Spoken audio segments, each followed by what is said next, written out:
عزیز مصر جو اس وقت میں مسلمان نہیں تھا، اس نے بھی ایک خواب دیکھا جو کہ بالکل سچا خواب تھا کہ رات میں نے خواب دیکھا کہ ایک دریا ہے اور اس دریا کے اندر سے 7 موٹی موٹی گائے نکلی ہیں، اور اس کے بعد اسی دریا کے اندر سے دوسری 7 گائیں نکلی ہیں جو بہت دبلی پتلی بالکل دبلی سی ہیں۔ باہر نکل کر جو دبلی گائیں ہیں، ان دبلی گاؤں نے ان موٹی موٹی گاؤں کو کھا لیا، اور کھانے کے بعد جو ہے ایسا ختم کر دیا کہ اس کا ذرہ بھی نظر نہیں آتا۔ ایک خواب تو میں نے یہ دیکھا۔ دوسری چیز اسی خواب کے اندر میں نے یہ دیکھی کہ 7 بالیاں ہیں جس کے اندر کنک لگتی ہے، گندم لگتی ہے، سٹے جس کو کہتے ہیں، وہ 7 ہیں، اور وہ بہت بالکل یعنی کاٹنے کے قابل ہیں، بھری ہوئی ہیں دانوں کے ساتھ۔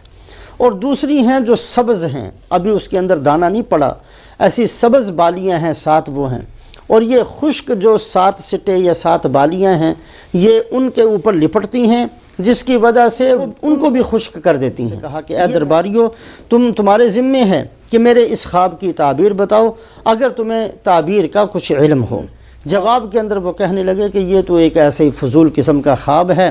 اور ایسے خوابوں کی تعبیر ہم نہیں جانتے۔ یعنی ایک ایسے ہی منتشر قسم کے خیالات ہیں، کبھی کچھ سوچا کبھی کچھ سوچا، کچھ کھایا کچھ پیا، بندہ سوچ گیا، بہت سارے خیالات جمع ہو کر ایک شکل بن گئی۔ یہ اس قسم کی بات ہے، اور ایسے خوابوں کی تعبیر ہمارے علم میں نہیں ہے۔ جب یہ سارا منظر اس بندے نے دیکھا جو ساقی تھا، جس کو نجات مل گئی تھی اور وہ اپنے عہدے پر بحال تھا، اور جس کو یوسف علیہ السلام نے یہ کہا تھا کہ بادشاہ کو جا کر یہ بتا دینا کہ جیل کے اندر ایک بے گناہ آدمی ہے،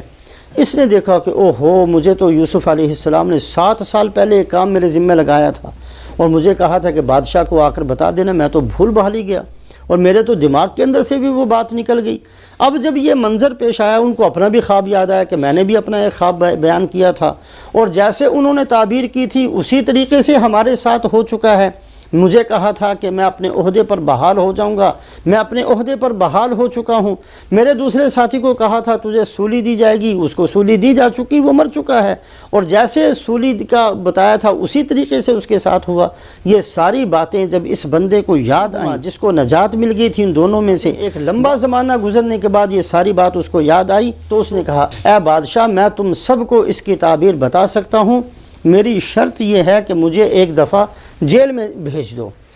اس نے یہ نہیں کہا کہ مجھے یوسف علیہ السلام کے پاس بھیج دو، یا یوسف علیہ السلام جانتے ہیں، اس لیے کہ اگر یوسف علیہ السلام کا نام لے لیتا تو بادشاہ کسی اور کو بھیج دیتا، اس کی ویلیو، اس کی حیثیت کم ہو جاتی۔ یہ چاہتا تھا کہ یہ کام کروں بھی میں،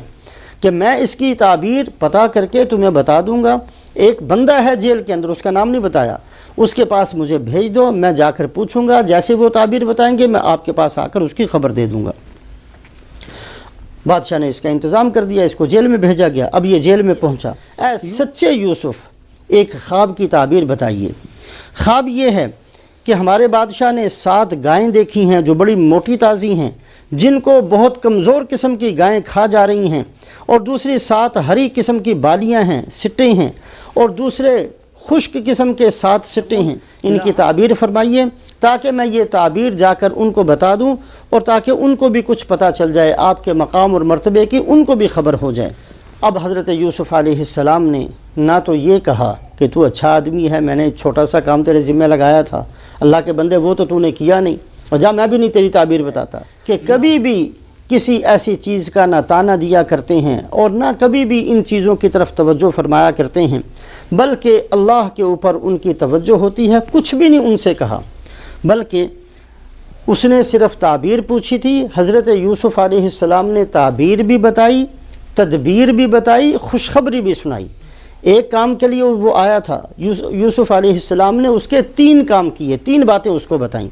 سب سے پہلی بات اس خواب کی تعبیر بتائی، اور خواب کی تعبیر یہ تھی کہ جو تمہارے بادشاہ نے یہ دیکھا ہے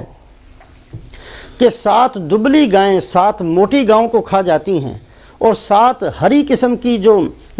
سٹے ہیں اور بالیاں ہیں وہ خشک ہو جاتی ہیں۔ اس کا مطلب یہ ہے کہ ابھی 7 سال کے بعد دوبارہ جو 7 سال آئیں گے وہ ایسے ہوں گے کہ اس میں سخت قسم کا قحط پڑے گا۔ یہ مطلب ہے 7 دبلی گاؤں کا 7 موٹی گاؤں کو کھا لینا، اور یہی مطلب ہے کہ خشک سٹوں کا دیکھنا اور ہرے سٹوں کو دیکھنا، یہی اس کا مطلب ہے۔ اور اس کے ساتھ ساتھ تدبیر بھی بتائی کہ اب تمہیں کرنا کیا ہے۔ اب یہ 7 سال جو ہے اس میں قحط نہیں ہوگا، لہٰذا تم لوگ ایسے کرنا کہ بہت جم کر زراعت کرنا، خوب اچھے طریقے سے فصلیں اگاؤ، جتنا تم بیج سکتے ہو اور جتنی اچھی قسم کی کاشت کر سکتے ہو تمہیں چاہیے کہ اچھی قسم کی فصلیں اگاؤ، اور جب ان 7 سالوں میں کھیتی کاٹو تو ان میں سے دانے اتنے ہی نکالنا جتنے تم نے کھانے ہیں، باقی اسی کے اندر رہنے دینا، سٹے کے اندر ہی دانوں کو رہنے دینا، اس لیے کہ نکالنے سے گھن لگ سکتا ہے، نکالنے سے خراب ہو سکتے ہیں، نکالنے سے پانی کی وجہ سے اور تھوڑی نمی کی وجہ سے خراب ہو سکتے ہیں، سٹے کے اندر رہنے دینا، وہ محفوظ رہیں گے۔ یہ بہترین قسم کی تدبیر، اس زمانے کے اندر کوئی فریج یا اس قسم کی جو چیزیں نہیں تھیں۔ پھر جو 7 سال تمہارے اوپر آئیں گے وہ بڑے سخت ہوں گے، کچھ بھی نہیں اگنے کا زمین کے اندر، بہت قحط سالی تمہارے اوپر ہو جائے گی۔ تو ان 7 سالوں کے اندر یہ جو تم نے بہترین قسم کی کاشت کر کے غلہ جمع کیا ہوگا، اس غلے کو ان 7 سالوں میں استعمال کرنا۔